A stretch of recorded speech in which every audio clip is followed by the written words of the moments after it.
मैं शुरू में 2-3 मिनट में कोई पुरानी प्रॉब्लम पूछनी है तो फटाफट नंबर बोल देना मेरे।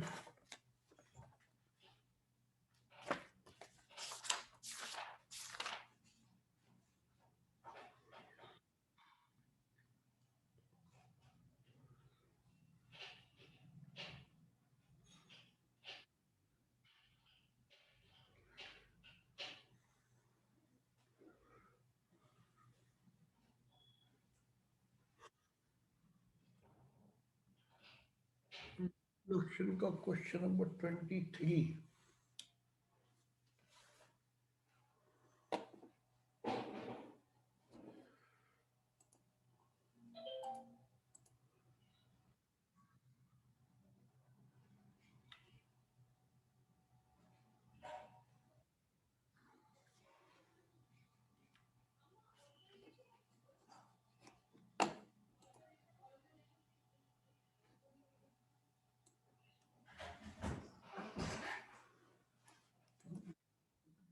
करना है या कुछ नहीं?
तुम एक बच्चे ने 23 क्वेश्चन लिखा है। तुम हमारी ये हाथ उड़ा लो, पता नहीं क्या पूछना चाह रहे हो, मुझे समझ में नहीं आ रही। बच्चे को हाथ उड़ा लो जिसके साथ के साथ डिस्कस हो जाएगा।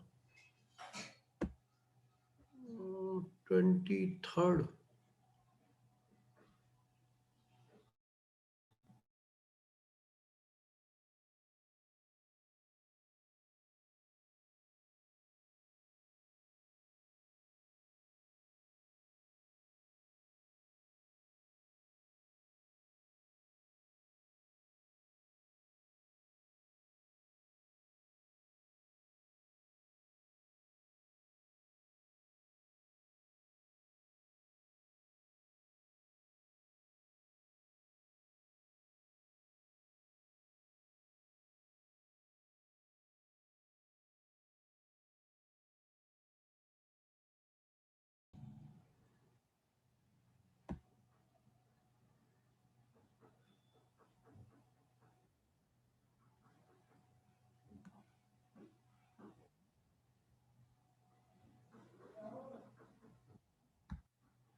नहीं, क्वेश्चन नंबर 23 लिखा है, मुझे पता नहीं कौन सा 23 है। इसमें तो ये लिया है पी दिया है, क्यू दिया है, तो बस रिफ्लेक्शन पूछा है। पी डैश क्यों पूछा है पता नहीं। जिसकी प्रॉब्लम है तो हाथ उठा के पूछ लो क्या कहना चाह रहे हो, और नहीं तो छोड़ दो, वैसी गलती से लिख दिया होगा। बोलो क्या पूछना चाह रहे हो। सर वो सेकंड पार्ट नहीं आ रहा था रिफ्लेक्शन वाली वर्कशीट तो क्वेश्चन 23 का। क्या है सेकंड पार्ट, बता दो जरा पढ़ के। यस सर बता रही हूँ। Leave reflect P in the x axis to P dash. Calculate the length of the segment P dash Q. हाँ, तो इसमें क्या नहीं आ रहा है? नहीं सर ये तो आ गया। फिर सर ये नहीं समझ में आ रहा, leave your answer in root. अंग्रेजी में लिखा है पहली बात तो बताओ, लेंथ निकालना कोर्स में है या नहीं है, पहले ही बताओ। नहीं सर। तो फिर क्यों पूछ रहे हो? हाईली कंफ्यूज क्यों रहते हो बेटे? जब लेंथ ही निकालनी है तो अगला पार्ट के पूछ रहे हो। फिर वो कह रहा है leave your answer in under root form, वो दिखाया अंडरवुड 74 है, तो उसमें भी क्यों कंफ्यूजन है ना? और लेंथ निकाल ली नहीं है तो निकाल ही क्यों रहे हो? और निकालने का ही शौक है तो फिर भाई 9th क्लास जिंदाबाद, 9th क्लास में चैप्टर है पूरा, उसको पढ़ लो, बोर्ड में नहीं आएगा, कई बार बता दिया। तुम भाई कोई क्वेश्चन बचा ही नहीं है, इसलिए आगे बढ़ने में फायदा है। तुम्हें एक वर्कशीट दी हुई है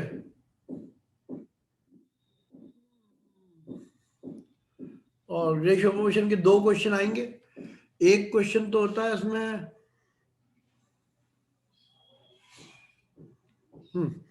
एक क्वेश्चन में तो कंपल्सरी ज्यादातर वो लगती है, थ्योरम लगती है ना, कंपोनेंडो एंड डिविडेंडो, है ना, कंपोनेंडो एंड डिविडेंडो। तो क्या होती है वही बता देता हूँ, बट कोई इसमें थ्योरी तो ऐसा कुछ भी नहीं होती। फिर भी यदि थ्योरी का शौक है तो बुक से पढ़ना चाहो पढ़ लेना, मत थ्योरी कुछ होती नहीं है ना। जो जर्नल चीजें जिनके बारे में थोड़ा बहुत पता होना चाहिए वही बता देता हूँ।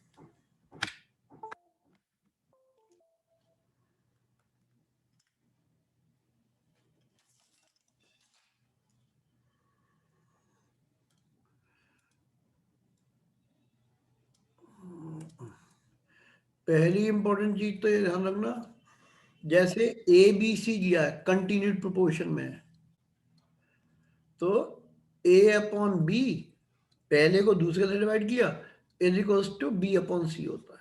और जब ये सब बातें पता है क्वेश्चन शुरू करो डायरेक्ट, तो इससे आ जाएगा B square is equals to A C, ये एक फॉर्मूला बन गया। और बी जो होता है इसको बोलते हैं मीन प्रोपोर्शन, लिख लो मीन प्रोपोर्शन, बीच में इसलिए। अब जैसे A comma B comma X दिया हुआ है, एक्स को बोलेंगे third proportion, X is third proportion, ठीक है, ये थर्ड प्रोपोर्शन हो जाएगा। और A comma B comma C comma X दिया है तो एक्स हो जाएगा fourth proportion, X is fourth proportion, ठीक है। और रिजल्ट कैसे निकलेगा वो ऐसे, A upon B is equals to B upon X, A upon B is equals to B upon X. यहां पे आ जाएगा A upon B is equals to C upon X. इस तरह से आंसर आ जाते हैं, ठीक। तो 3 तरह की बात हुई, mean proportion, third proportion and fourth proportion. इसके अलावा जनरल चीजें होती हैं, कंपोनेंडो डिविडेंडो के अभी क्वेश्चन कर दूंगा, है ना। कंपोनेंडो डिविडेंडो ये होती है, बट क्वेश्चन ज्यादा से ज्यादा सॉल्व करवा लेना क्योंकि उसी से आएगा समझ में। ये थ्योरी व्योरी तो बेकार की बातें हैं, अधिक से अधिक क्वेश्चन सॉल्व करवा लेना। अब इसमें कंपोनेंडो एंड डिविडेंडो का मतलब ये होता है, जैसे दिया है ए अपॉन बी, ये दिया हुआ है, ठीक है। ये तभी अप्लाई होगी जब बीच में इज इक्वल्स टू का साइन हो, लिख लो, तो भूल जाओगे, बिना इसके कैसे अप्लाई कर देते हो पता नहीं।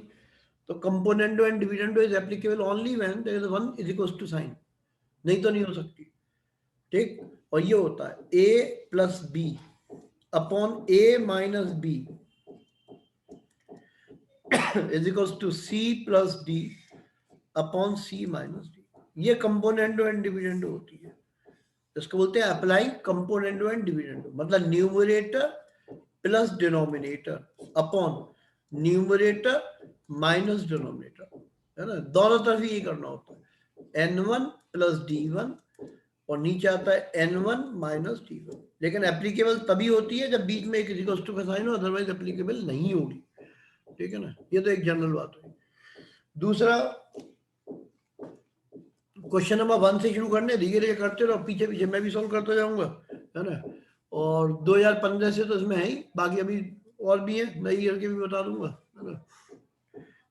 ये नोट कर लेना कहीं, क्योंकि ज्यादातर सारे प्रकट हो चुके हैं अब करीब करीब। टेस्ट टॉपिक लिख लो,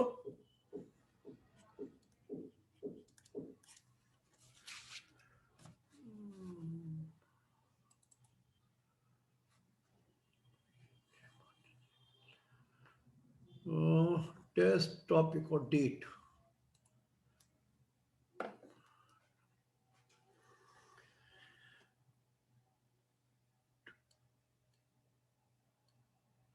हाँ, टेस्ट टॉपिक में लिखो जीएसटी तो तुम्हें सारी प्रॉब्लम हो जाएंगी ना, थ्योरी वगैरह नहीं होती। जीएसटी के तो 2-3 साल के ही बोर्ड के क्वेश्चन होते हैं, है ना। तो बुक ले आना जीएसटी के लिए, कल बुक रख लेना पास में, बुक के करा दूंगा, और प्रॉब्लम छाटी हुई है तो वो भी पूछ लेना। तो एक तो जीएसटी, दूसरा लिख लो बैंकिंग,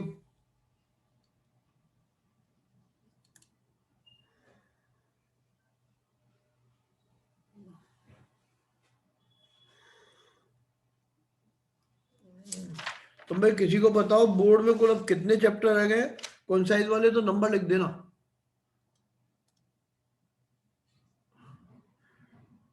कुल कितने चैप्टर बचे, कौन साइज के नंबर लिख देना। 21, यानी कि 2 कटे। 2 कटे वाले में एक तो शायद लोकस कट गया है पूरा, और एक ज्योमेट्रिक प्रोग्रेशन कट गई, 2। कोई एक जना और लिख दो, 21 से सही लिखे, वैसे तो पढ़ा लिखा बच्चा सही लिखे होंगे। शेयर्स यानी कि 20 रह गए, 21, 3 कट गए तो 21। 4 चैप्टर कटे हैं, construction and share also remove. चलो 21 बताए बच्चों ने। 4 चैप्टर कटे हैं, share and dividend, constructions, locus कटा हुआ एक्शन है, लोकस एंड जीपी, चारों नाम लिख दिया एक बच्चे ने, good. Share and dividend, GP, locus and construction, 4 cut गए, और 25 टोटल थे तो 21 बचे। 21 के आधे हो गए 11, तो 11 चैप्टर का टेस्ट है, लिख लो। एक जीएसटी, एक बैंकिंग, फिर इसके बाद लिख लो GST, banking, linear inequation,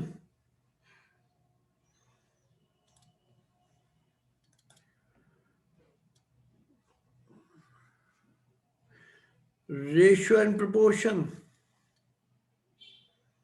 reminder and factor theorem, matrices, arithmetic progression, 1 2 3 4 5 6 7,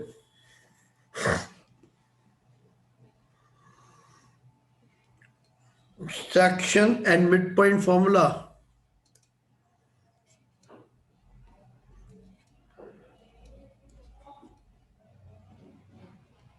equation of line, no,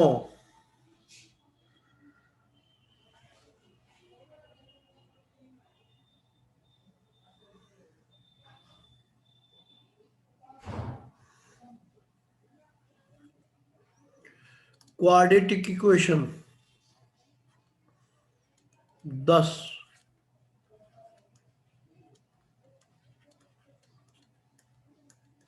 उतार लो भाई।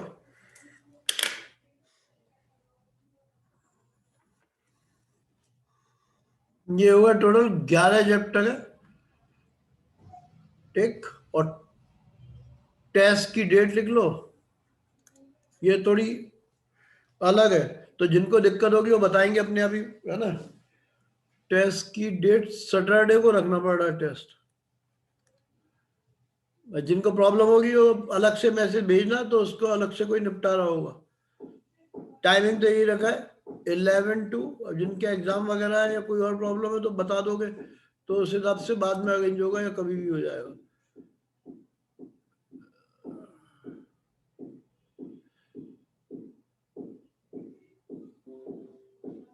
एक बच्चे ने कहा मैथ्स का एग्जाम है, एक मिनट रुको,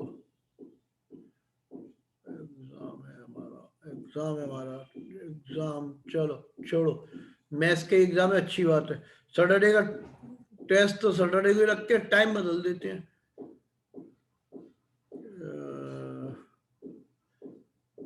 3 से 4 का बैच होता ही था, गर्मियाँ ज्यादा है नहीं, 3 बजे का ही टाइम रख देते हैं। टाइम चेंज है, सैटरडे को है, टाइम बदल दिया क्योंकि एग्जाम जिनके होंगे उस समय खत्म हो जाएंगे। अभी अभी मत लिखो कुछ भी। सैटरडे टाइम कर दिया बैच का टाइम 3 to 4:15 या 2:45 कर दूंगा, जिससे 4 बजे तक खत्म हो, तो भी फायदा नहीं होगा। 3 to 4:15। तो देखो भाई, कोई भी ऐसा टाइम मिलना मुश्किल है जिसमें ये सब तैयार हो, है ना। तो ये जनरल टाइम बता दिया। अब इस पे वो कोई बात नहीं, दूसरे डिवीजन पे टेस्ट है तो आगे पीछे आके देके जाओगे, कोई फर्क नहीं पड़ना।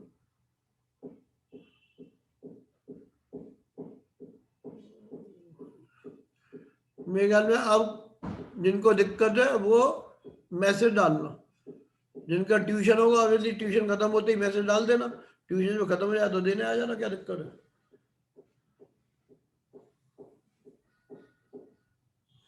हाँ तो कोई बात नहीं, 3:15-20 पे आ जाना, टेस्ट तो यहीं पे दोगे आके। और वैसे एक बात बताओ, मेरे को लगता है ध्रुव भैया तुम टेस्ट यहाँ देने आए थे, है ना। हमारे यहाँ देने आना हो तभी तो प्रॉब्लम होगी। तो 3 बजे तक क्लास है, तो 3 बजे के बाद टेस्ट दे ही देना ऑनलाइन, फिर क्या दिक्कत है। ऑफलाइन देने आना है वो 15-20 मिनट लेट आ जाना। टेस्ट मैं तो एडवाइस करूंगा कि आके दो, बस एक मैसेज डाल देना जिससे उतनी जगहों की अरेंजमेंट हो जाए, है ना। क्योंकि ज्यादातर जितने लिखेंगे सबको मौका मिलेगा, और जो कमजोर वाले हैं उनके लिए आना कंपलसरी है। नहीं तो फिर मैं बाद में भूल जाऊंगा तुम्हें, तुम क्या करना चाह रहे हो क्या नहीं करना चाह रहे हो, समझे ना। तो बाकी हर दिन थोड़ा बहुत डिस्कशन हो ही जाएगा, अभी तुम इसको लिख के रख लो और क्वेश्चन नंबर 1 पे पहुंच जाओ।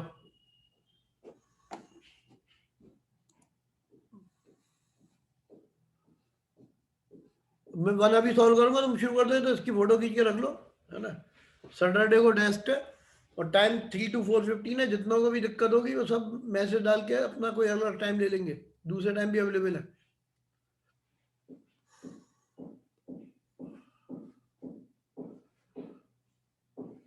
क्वेश्चन नंबर 1 फटाफट कर दो, वैसे 1 2 दोनों ही सॉल्व होने हैं। और ऑब्वियसली रिपीटेशन बहुत है, मेरे लिए दिक्कत नहीं आएगी।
तुम में 2-3 उतारना शुरू कर दो फटाफट, और जिन्हें आते हो भैया सारे खत्म कर लो, क्योंकि बहुत बार हो चुका है चैप्टर।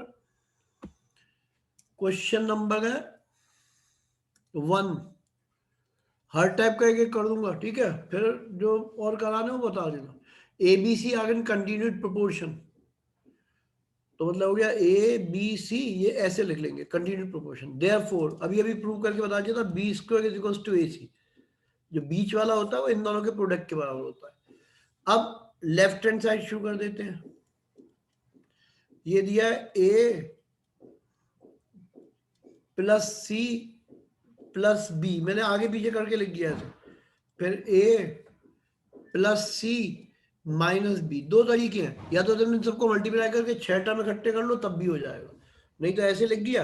अब देखो ध्यान से, ये दोनों लेंगे तो ये x हो गया, ये x हो गया, ये y हो गया, ये y हो गया, है ना? तो आ जाएगा x plus y, x minus y, तो a प्लस सी का होल स्क्वायर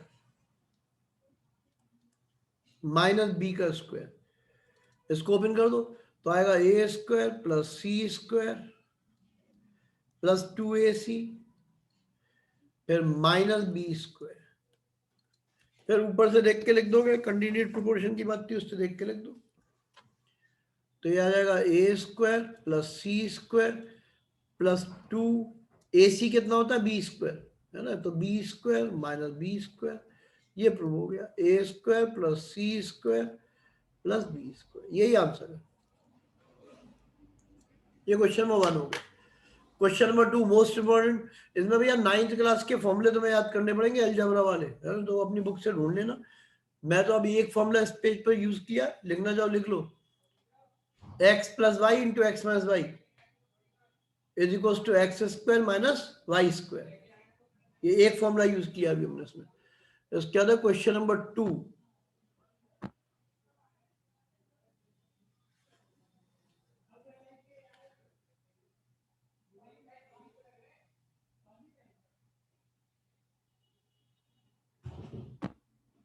दूसरे पार्ट का आंसर बच्चे ने 2:3 लिखा है, जो ठीक हो सकता है।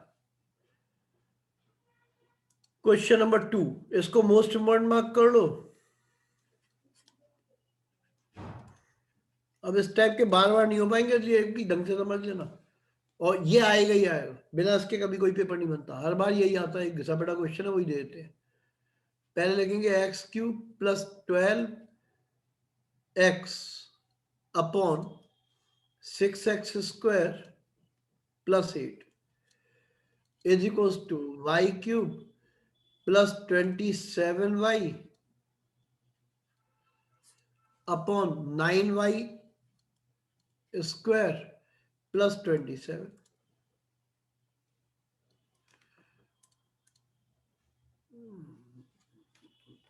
2:3 आंसर का 2-3 बच्चों ने लिख दिया। अब यहाँ अंग्रेजी में लिख देना, ये लिखना जरूरी है, by applying componendo and dividendo, और ये डॉट डॉट मत लगा देना, लगाओ तो फिर कॉपी में से निकल के बोल देना, एग्जामिनर को सुना देना, ठीक है ना? By applying componendo and dividendo, पूरी अंग्रेजी लिख देना। वो ये होता है x³ plus 12x plus 6x² plus 8 divided by x³ plus 12x minus 6x² and minus 8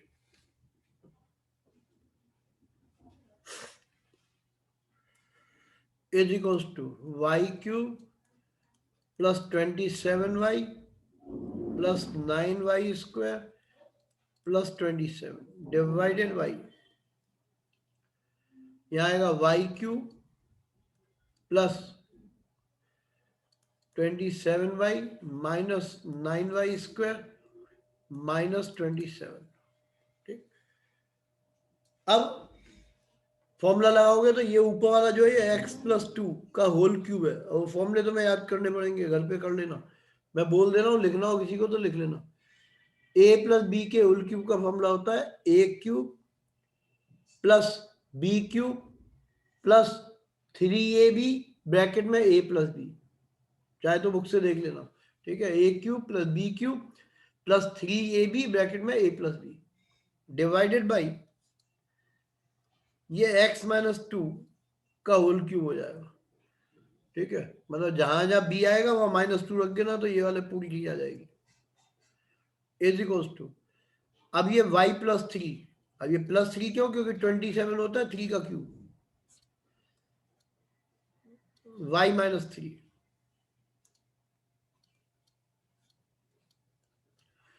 अब टेकिंग क्यूब रूट तो ये आ जाएगा x plus 2 upon x minus 2 is equals to y plus 3 upon y minus 3। लेकिन cross multiply करके निकालना advisable नहीं है ना, क्योंकि ज्यादा मेहनत पड़ती है।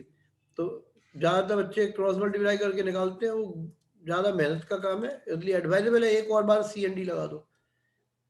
ठीक है, फिर वही डायलॉग लिख देना, by applying componendo and dividendo we get, तो आ जाएगा x plus 2 plus x minus 2, इसको बोलते हैं n प्लस डी। और ये आज ही प्रैक्टिस कर लेना, कल फिर एक बार ऐसा क्वेश्चन सॉल्व करूंगा, है ना। और वो कई बार सलाह देगी है कि मान लो ये तुम्हें नहीं आ रहा तो आगे पूछ जाओ, 5 से 6 समझ में आ जाए, या छाड़ के रख लो, जब आओगे तब पूछ लेना। ये हो गया x plus 2 minus x plus 2, यहां पे आएगा y plus 3 plus y minus 3 divided by y plus 3 minus y plus 3। तो सॉल्व करोगे तो x से x कट गया, ठीक है, यहाँ पे y से y कट जाएगा, ऐसे ही ऊपर 2 से -2 कट गया, 3 से -3 कट गया, तो ये आ गया, ऊपर आ गया 2x upon 4 is equals to 3y upon 6। ये इससे कट जाएगा 2 बार,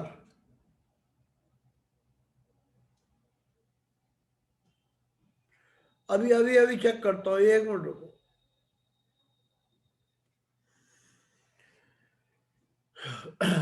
-2 ये कट गया, 2 प्लस 2 4, सुधारता हूँ भाई।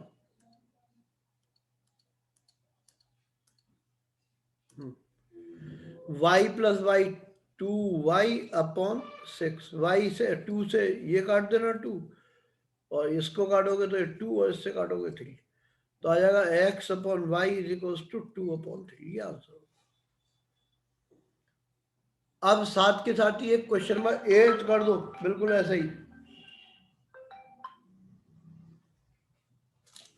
ठीक है ना, बिल्कुल ऐसा कहती, पहले 8 कर दो, 8 मोस्ट इम्पोर्टेंट है, फिर 8 हो जाएगा 9, बाकी धीरे धीरे करते रहना, पहले 8 कर दो बिल्कुल, इसको टीप टीप के देख के। और देखो 8 वही आया, वही 9 आया, तो सब एक जैसे ही आते हैं बिल्कुल, इसलिए चक्कर में मत पड़ना, सेम रिपीट है, ढंग से समझ के करना होगा।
क्वेश्चन नंबर 8, मैं 8 के 9 कर दे रहा हूँ क्योंकि 8 तो इसी बार आया बोर्ड में, है ना, वो हर बार मेरा फेवरेट क्वेश्चन है, यही आते हैं हर बार, इस बार 8 आया, वो चांस की बात मुझे याद भी है। 9th वाला कर देता हूँ वाली, क्वेश्चन नंबर 9, 8 दोनों एक सही है,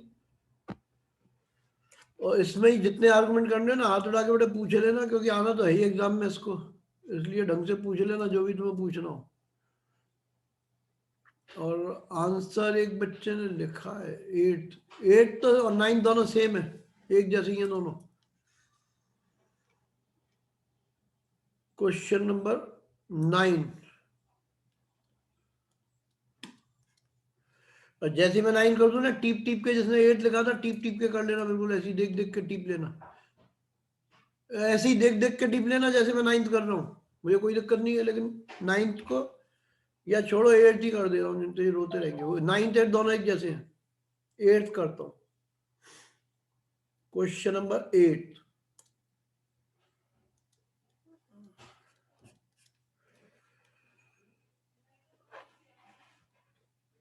एट में ये x equals to under root of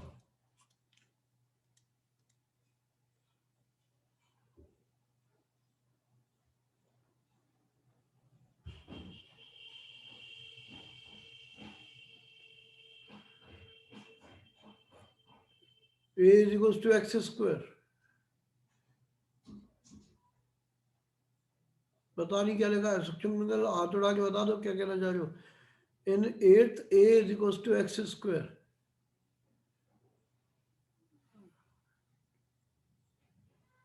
equation नहीं प्रूव हो रही है, तो गलत करोगे तो कहाँ से होगी, प्रूव करना आता होगा तभी तो होगा। a प्लस बी का होल स्क्वायर का फॉर्मूला ही नहीं आएगा बेटे, तो कैसे होगा, इधर से टीप लो ना, तो क्वेश्चन गलत है ना कोई और प्रॉब्लम है, प्रॉब्लम ये है कि तुम फॉर्मूले नहीं याद कर पाए तो 9th क्लास के। Under root of a plus 1 minus under root of a minus one. 9th class की बुक के फॉर्मूले याद कर लेना, थोड़े से उनकी जरूरत पड़ेगी, मैं तो बार बार बोल ही रहा हूँ फॉर्मूलों का, है ना। अब इसको जब भी क्वेश्चन हो, चाहे 9th करना हो चाहे 8th करना हो, जब खाली एक लिया तो अपन 1 कर लेते हैं, यही 9th में करना है। तो x अपॉन 1। अब फिर लिखेंगे on applying componendo and dividendo, पूरी अंग्रेजी लिख देना। तो हो जाएगा x plus 1 upon x minus 1 is equals to, ये आ जाएगा under root of a plus 1 plus under root a minus 1 plus under root नीचे वाला a plus 1 minus under root a minus 1, मतलब n plus D upon n minus d होता है। तो ये न्यूमरेटर प्लस डिनोमिनेटर हो गया, न्यूमरेटर प्लस डिनोमिनेटर, ठीक है। न्यूमरेटर और डिनोमिनेटर दोनों को ऐड कर दिया, और धीरे धीरे उतार लेना जिससे दिक्कत नहीं है। आगे क्वेश्चन इसी तरह के फिर दोबारा करने तुम्हें।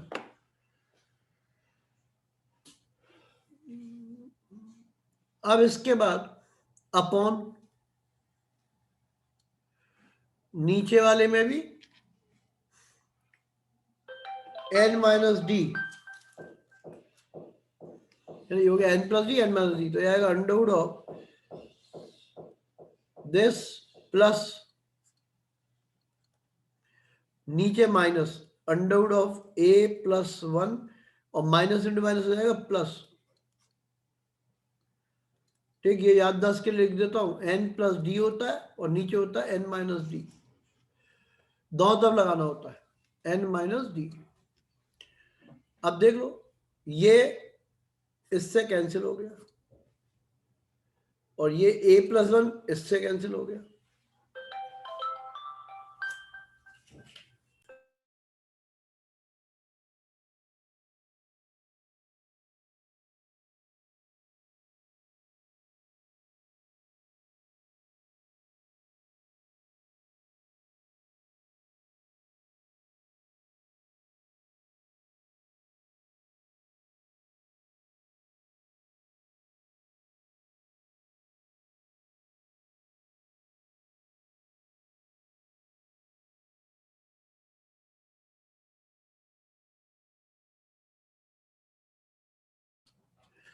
है ना, ये हो जाएगा 2 टाइम्स, है ना, ऐसे कर लेना, x plus 1 upon x minus 1, ये दोनों जोड़ेंगे तो 2 हो जाएगा, 2 अंडरवुड ऑफ a प्लस 1,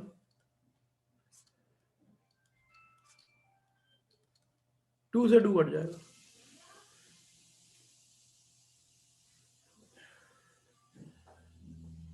अब स्क्वायरिंग बोथ साइड कर लो, तो हो जाएगा x square plus 1 plus 2x upon x square plus 1 minus 2x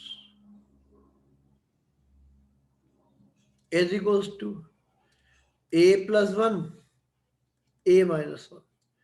अब इसको क्रॉस मल्टीप्लाई करके भी सॉल्व कर सकते हैं, है ना, बट वो एडवाइजेबल नहीं है किसी भी हालत में, ठीक है ना। उसको क्रॉस मल्टीप्लाई करके सॉल्व करोगे तो बिल्कुल पागलपन हो जाएगा। तो बेटर ये है इसमें दोबारा से कंपोनेंटो डिविडेंडो फिर लगा दो, और इसको आज ही खत्म कर लेना, टीप टीप के 2-3 बार करना दिन में, तो हो जाएगा। जो छोटे बच्चे उनके लिए बता रहा हूँ, नहीं तो 4 नंबर और कम हो जाएंगे बोर्ड में तुम्हारे। फिर लगा दो और अप्लाइंग कंपोनेंटो एंड डिविडेंडो दोबारा से, तो हो जाएगा x square plus 1 plus 2x minus X square minus 1 and minus 1। एक मिनट, पहले प्लस लगाता हूँ तो दोनों तरफ उल्टा करना पड़ेगा। कंपोनेंट और डिविडेंड अप्लाई किया तो plus X square plus 1 minus 2x, ये ऊपर वाला है numerator plus denominator, divided by numerator minus denominator. तो X square plus 1 plus 2x minus X square minus 1 and plus 2x, ये हो जाएगा a plus 1 plus a minus 1 upon a plus 1 minus a plus 1, ये आ गया। काट पीट कर लो, तो यहां से तो केवल 2x से 2x कट गया, यहाँ पे एक्स स्क्वायर से एक्स स्क्वायर 1 से 1 कट गया, इसमें ऊपर 1 से -1 कट गया और नीचे a से ये a कट गया, उतार लो इतना।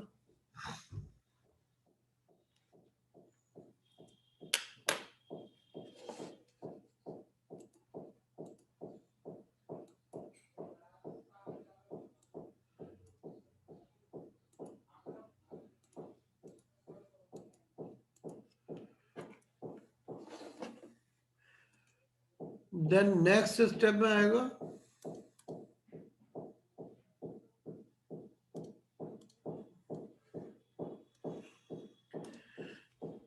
ऊपर दोनों एक जैसे हैं तो 2 टाइम्स x² + 1 बच गया, डिवाइडेड बाय, नीचे भी एक जैसे हैं तो 2 × 2x, इधर 2 × a और इधर 2, तो काट पीट कर दो, 2 से ये 2 कट गया, इस 2 से ये 2 कट गया, यही आंसर है। पता नहीं क्या लिख रहा था बच्चा, मुझे तो समझ में आया नहीं था।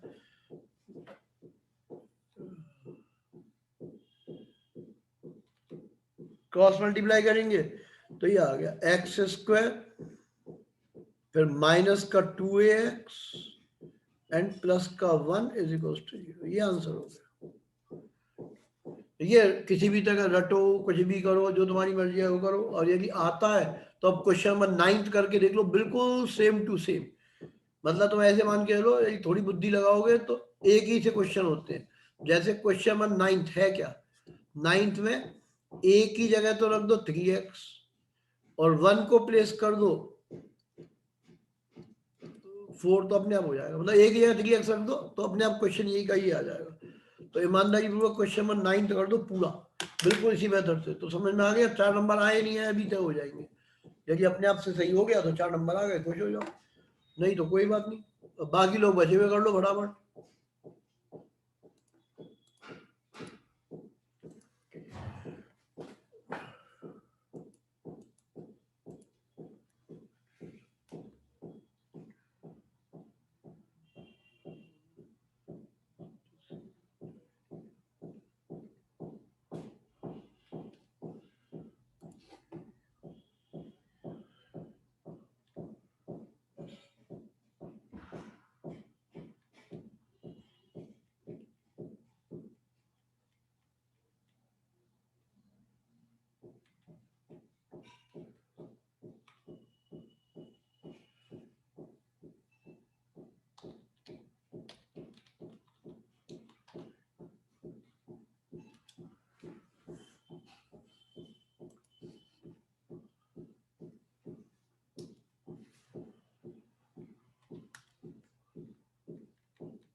में जिनके हो चुके हो ना, 9th वाला हो गया तो बचे हुए करो फटाफट।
मैं एक थर्ड वाला और देख लेना, क्वेश्चन नंबर 3 को, जिनका डुप्लीकेट रेशियो नहीं पता वो लिख लो।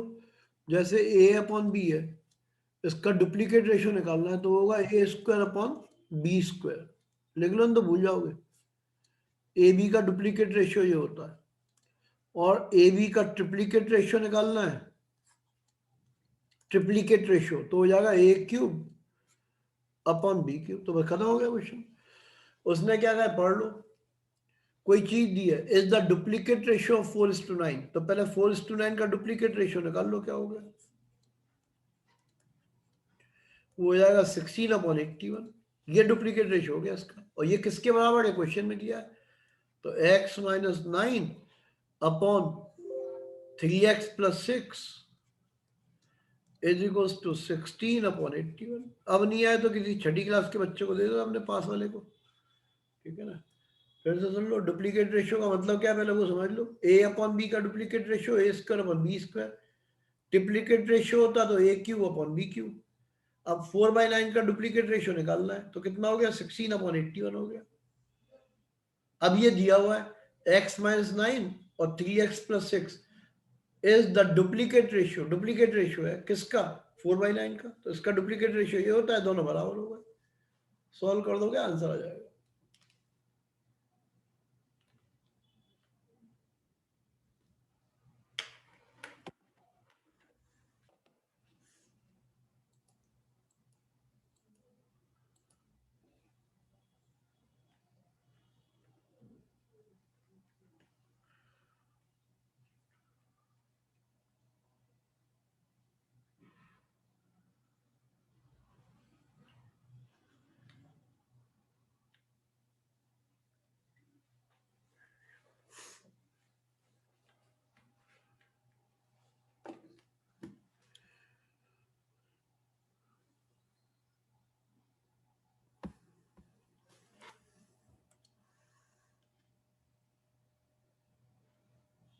तो मैं ऑब्वियसली बचे हुए सारे पहले कर लो तभी प्रॉब्लम पूछ पाओगे, है ना। खासतौर से ये नंबर जो कर लेना, जो इस तरह के एक 4 नंबर का आता है, 8th हो गया, 9th हो गया, सब एक ही टाइप के, 8, 9, 11, फिर 12, 16,